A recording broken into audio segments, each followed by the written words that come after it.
नमस्कार दोस्तों, नमस्कार, आदाब एंड वेलकम। मैं निनाद ठाकरे आप सबका शेर व नज़्म व गज़ल के इस 12वीं नशिस्त में खैर मकदम करता हूँ। आपको खुशामदीद कहता हूँ, आपका इस्तकबाल करता हूँ। और इत्तेफाक की बात यह है दोस्तों कि साहिर लुधियानवी साहब की ये 100वीं सालगिरह है। मार्च 1921 में वो लुधियाने में पैदा हुए थे। तो मैंने सोचा कि साहिर साहब पर एक छोटा सा एक प्रोग्राम किया जाए और उसमें जो नज़्म हम देखेंगे वो आप सबकी पसंदीदा नज़्म है और वो है कभी कभी मेरे दिल में ख्याल आता है। पहले हिस्से में साहिर साहब के बारे में बातें और फिल्म के लिए तब्दील की गई नज़्म की शक्ल। दूसरे हिस्से में कभी कभी मेरे दिल में ख्याल आता है इस नज़्म की पूरी शक्ल। प्रोग्राम का आखिरी हिस्सा जो है वो भी बहुत ख़ास है दोस्तों।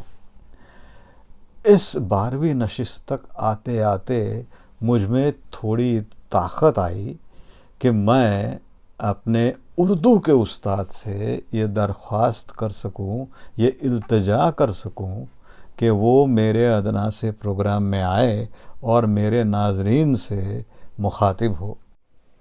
साहिर साहब के बारे में और थोड़ा बहुत हम जानेंगे, लेकिन उससे पहले आइए देखते हैं वो नगमा जिसका आपको इंतज़ार था।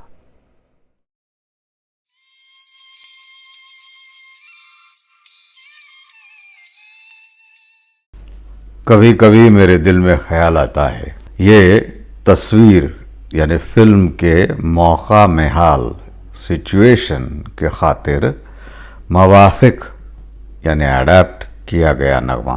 कभी कभी मेरे दिल में ख्याल आता है कि जैसे तुझको बनाया गया है मेरे लिए, तू अब से पहले सितारों में बस रही थी कहीं, तुझे ज़मीं पे बुलाया गया है मेरे लिए। कभी कभी मेरे दिल में ख्याल आता है कि ये बदन, ये निगाहें मेरी अमानत है, ये गेसुओं की घनी छाँव है मेरी खातिर, ये होंठ और ये बाहें मेरी अमानत है।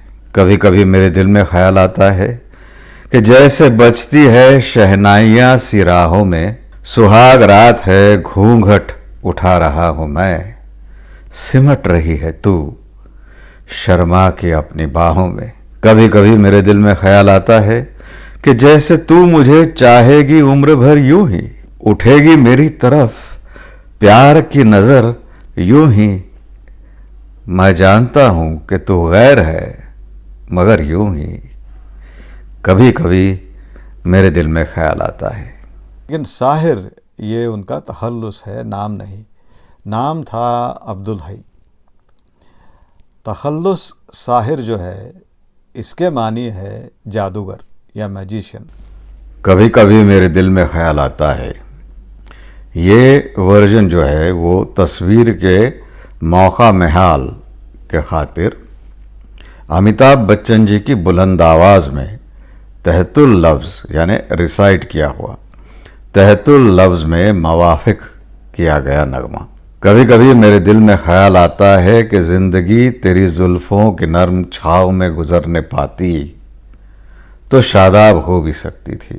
ये रंजो गम की स्याही जो दिल पे छाई है तेरी नज़र की शुआओं में खो भी सकती थी, मगर ये हो न सका और अब यह आलम है कि तू नहीं, तेरा गम, तेरी जुस्तजू भी नहीं। गुजर रही है कुछ इस तरह ज़िंदगी जैसे इसे किसी के सहारे की आरजू भी नहीं, न कोई राह, न मंजिल, न रोशनी का सुराग, भटक रही है अंधेरों में जिंदगी मेरी, इन्हीं अंधेरों में रह जाऊंगा कभी खोकर, मैं जानता हूं मेरी हम नफस, मगर यूं ही कभी कभी मेरे दिल में ख्याल आता है।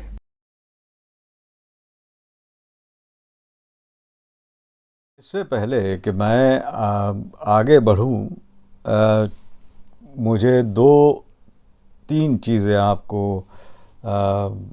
बतानी है जो मैंने 11वीं नशिस्त में मुझसे थोड़ी भूल हो गई वो थी। एक तो मुसलसल गज़ल जब होती है तब उसका उन्वान हो सकता है। जो मैंने कहा था कि गज़ल का उन्वान नहीं होता, लेकिन अगर मुसलसल गज़ल हुई तो वो एक नज़म की तरह ही होती है, एक ही मौजू पे होती है, इसलिए उसका उन्वान हो सकता है।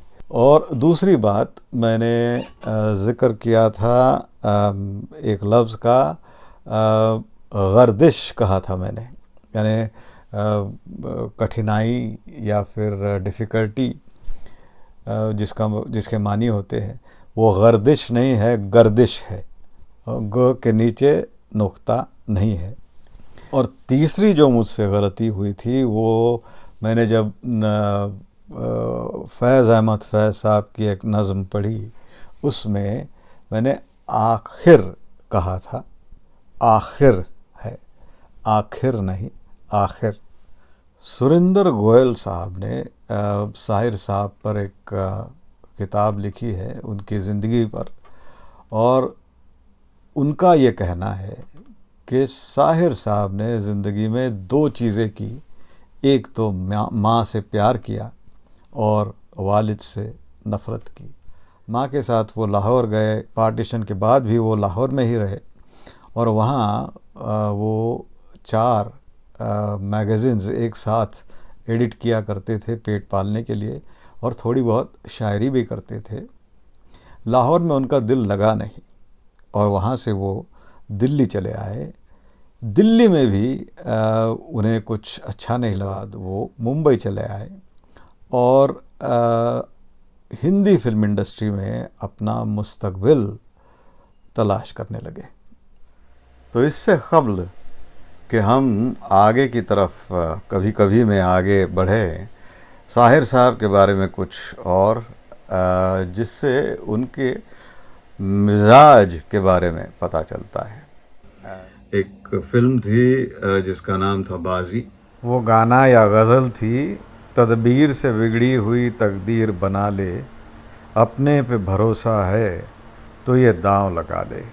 गीता बाली जी पर वो गाना फिल्माया गया था, गीता दत्त जी की आवाज़ में वो गाना रिकॉर्ड हुआ था।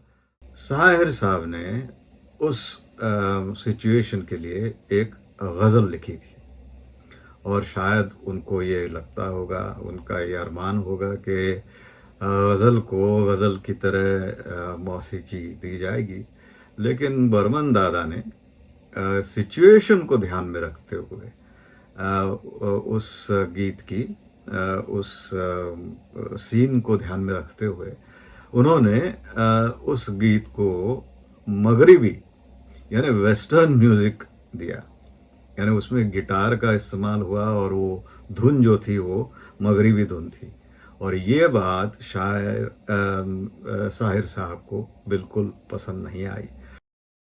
अब चलेंगे उस तरफ जो आज की इस नशिस्त का एक ख़ास मौजू है, और वो है कभी कभी मेरे दिल में ख़याल आता है। ये साहिर साहब की पूरी नज़्म। कभी कभी मेरे दिल में ख़याल आता है कि ज़िंदगी तेरी जुल्फ़ों के नरम छाँव में गुज़रने पाती तो शादाब हो भी सकती थी। ये तीरगी जो मेरी ज़ीस्त का मुकद्दर है, ये तीरगी जो मेरी ज़ीस्त का मुकद्दर है, तेरी नज़र की शुआओं में खो भी सकती थी। अजब न था कि मैं बेगानाए अलम होकर तेरे जमाल की रानाइयों में खो रहता। अजब न था कि मैं बेगानाए अलम होकर तेरे जमाल की रानाइयों में खो रहता। तेरा गुदाज बदन, तेरी नीमबाज आँखें, तेरा गुदाज बदन, तेरी नीमबाज आँखें, इन्हीं हसीन फसानों में महव हो रहता, इन्हीं हसीन फसानों में महव हो रहता। पुकारती मुझे जब तलखियाँ ज़माने की, पुकारती मुझे जब तलखियाँ ज़माने की, तेरे लबों से हलावत के घूंट पी लेता, तेरे लबों से हलावत के घूंट पी लेता। हयात चीखती फिरती बरहना सर, हयात चीखती फिरती बरहना सर, और मैं घनेरी जुल्फों के साये में छुप के जी लेता। मगर ये हो न सका, मगर ये हो न सका, और अब ये आलम है कि तू नहीं, तेरा गम, तेरी जुस्तजू भी नहीं। गुजर रही है कुछ इस तरह जिंदगी जैसे इसे किसी के सहारे की आरजू भी नहीं। जमाने भर के दुखों को लगा चुका हूं गले, जमाने भर के दुखों को लगा चुका हूं गले। गुजर रहा हूं कुछ अनजानी रह गुजारों से, गुजर रहा हूं कुछ अनजानी रह गुजारों से। मुहीब साए, मुहीब साए मेरी सिमत बढ़ते आते हैं, मुहीब साए मेरी सिमत बढ़ते आते हैं। हयात और मौत के पुरहौल खारजारों से, हयात और मौत के पुरहौल खारजारों से। ना कोई जादाए मंजिल ना रोशनी का सुराग, ना कोई जादाए मंजिल ना रोशनी का सुराग। भटक रही है खलाओं में ज़िंदगी मेरी, भटक रही है खलाओं में ज़िंदगी मेरी। इन्हीं खलाओं में रह जाऊंगा कभी खोकर, इन्हीं खलाओं में रह जाऊंगा कभी खोकर। मैं जानता हूँ मेरी हमनफस, मगर यूं ही कभी कभी मेरे दिल में ख्याल आता है। लेकिन अगर आप उनकी हर फिल्म को देखेंगे, फिल्मी नगमों को देखेंगे, तो हर फिल्म में उन्होंने प्यार मोहब्बत के भी गाने लिखे हैं और फ़िलासफ़िकल गाने भी लिखे हैं और तनकीदी यानी मुआशरे पर तनकीद करने वाले गाने भी लिखे हैं। मैं सबसे पहले प्यासा फिल्म के बारे में बात करूँगा। तो पहला गाना जो प्यार मोहब्बत से भरा हुआ है वो है, हम आपकी आँखों में इस दिल को बसा दे तो, हम मूंद के पलकों को उस दिल को सज़ा दे तो। लेकिन उसी फिल्म में जो अहम गाना है उस फिल्म का, जहाँ दर्द और तनकीद आपको भरपूर मिलती है, वो है ये महलों ये तख्तों ये ताजों की दुनिया, ये इंसान के दुश्मन समाजों की दुनिया, ये दौलत के भूखे रवाजों की दुनिया। ये दुनिया अगर मिल भी जाए तो क्या है, ये दुनिया अगर मिल भी जाए तो क्या है। अब दूसरी फिल्म जिसके गानों में वर्सेटैलिटी उनके फ़न की आपको दिखती है, वो है फिर सुबह होगी। वो भी तनकीदी फिल्म थी। वो क्राइम एंड पनिशमेंट, फियोदोर दोस्तोयेव्स्की की क्राइम एंड पनिशमेंट इस किताब पर रमेश सहगल साहब ने वो फिल्म बनाई थी। सुबह होगी का जो प्यार भरा गीत है वो कुछ यूँ है उसके मिसरे कि फिर न कीजिए मेरी गुस्ताख निगाही का गिला, देखिए आपने फिर प्यार से देखा मुझको, मैं कहाँ तक निगाहों को न पलटने देती, आपके दिल ने कई बार पुकारा मुझको। लेकिन उसी फिल्म में उन्होंने दो तनकीदी गीत भी लिखे हैं। सबसे पहले जो है वो फिल्म की शुरुआत में वो गीत आता है, और वो मोहम्मद इकबाल साहब जो शायर थे, बहुत बड़े पाकिस्तानी शायर, उनके दो नगमों को छेड़ता हुआ वो गीत है कि चीनो अरब हमारा हिंदोस्तां हमारा, चीनो अरब हमारा हिंदोस्तां हमारा, रहने को घर नहीं है सारा जहां हमारा। तो जो दूसरा गीत है वो उम्मीद से भरपूर है, तनकीद भरा है लेकिन उसमें उम्मीद बहुत है।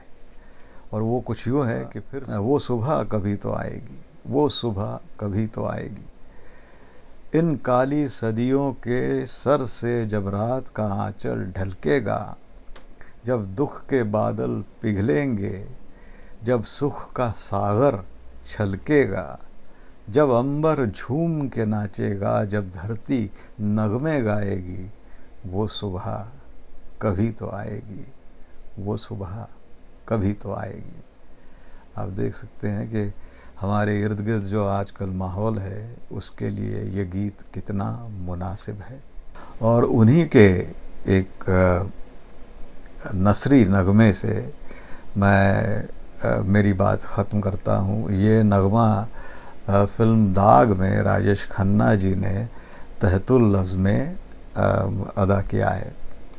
और वो कुछ उसके कुछ मिसरे यूँ है, मैं तो कुछ भी नहीं, ये उसका उन्वान है। लेकिन उसके जो मिसरे मुझे अच्छे लगते हैं वो ये है कि इज़्ज़तें शोहरतें चाहते उल्फतें कोई भी चीज़ दुनिया में रहती नहीं, कल मैं था जहाँ आज कोई और है, कल मैं था जहाँ आज कोई और है, वो भी एक दौर था, ये भी एक दौर है। साहिर साहब को सलाम। और अब हमारी इस नशिस्त का तीसरा ख़ास हिस्सा, इनसे मेरी शनासाई, मेरी दोस्ती कुछ 8-9 साल से है। धीरे धीरे धीरे हम करीब आते गए, अच्छे दोस्त बनते गए। उर्दू से उनकी जो वाक़फ़ियत है, उर्दू का इल्म है उनमें, वो मुझे उनके और करीब ले आया, क्योंकि मैं उर्दू सीख रहा हूँ और वो उर्दू के मास्टर हैं। बोझ हटा दे सिर से रब्बा, बोझ हटा दे सिर से रब्बा, बचपन दे दे फिर से रब्बा। बारिश की वो छींटें हर सू, मिट्टी की वो सौंधी खुशबू, चाय पकौड़ों की वो चुस्की, परवाह थी जब जाने किसकी, दिन वही लौटा दे रब्बा, बचपन दे दे फिर से रब्बा। वोट भी जाली, नोट भी जाली, जेब भी खाली, दिल भी खाली, रोज़ कमाने की ये झंझट, माथे पे ये एक सी सिलवट, कब ये चाहा मैंने रब्बा, बचपन दे दे फिर से रब्बा।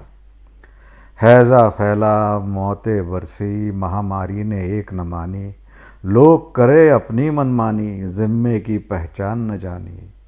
19-20 हटा दे रब्बा, बचपन दे दे फिर से रब्बा, बोझ हटा दे सिर से रब्बा। मेरे उर्दू के उस्ताद सचिन पिलगांवकर, शफ़क़। शेरो नज़्म गज़ल इस प्रोग्राम में मैं पहली बार शरीक हुआ हूँ, और वो भी मेरे दोस्त की वजह से, जिसका नाम है निनाद।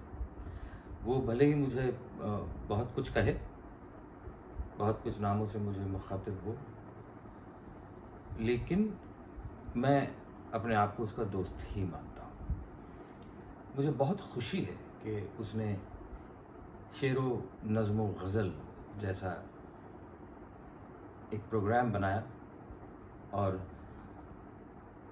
बहुत सारे एपिसोड्स उसने बनाए हैं, लोगों ने देखे हैं। जिन्होंने देखे हैं उनके जहन में उर्दू के मुतालिक उसने एक इजाफा किया है, और जो काबिल दाद है। मैंने हर एक एपिसोड देखा है, ना सिर्फ देखा है बल्कि उसको सराहा भी है। और मैं समझता हूँ कि उसका जो जज्बा है उर्दू ज़ुबान की जानिब, उस जज्बे का मैं खैर मक़दम करता हूँ, क्योंकि उसने इस जज्बे को, उसने इस ज़बान को बढ़ावा दिया है, फैलाया है। एक शेर बड़ा खूबसूरत है कि एक लफ्ज़ मोहब्बत का अदना ये फसाना है, सिमटे तो दिले आशिक, फैले तो ज़माना है। तो इस ज़बान को फैलाने की उसने जो कोशिश की है, उसकी मैं दाद देता हूँ। आज का उसका एपिसोड साहिर साहब पे है। साहिर लुधियानवी, लुधियाना से ताल्लुक़ रखते थे वो, इस वजह से अपने तखल्लुस के साथ उन्होंने लुधियानवी लिखना सही समझा। और मैं समझता हूँ कि साहिर साहब का कलाम जो है वो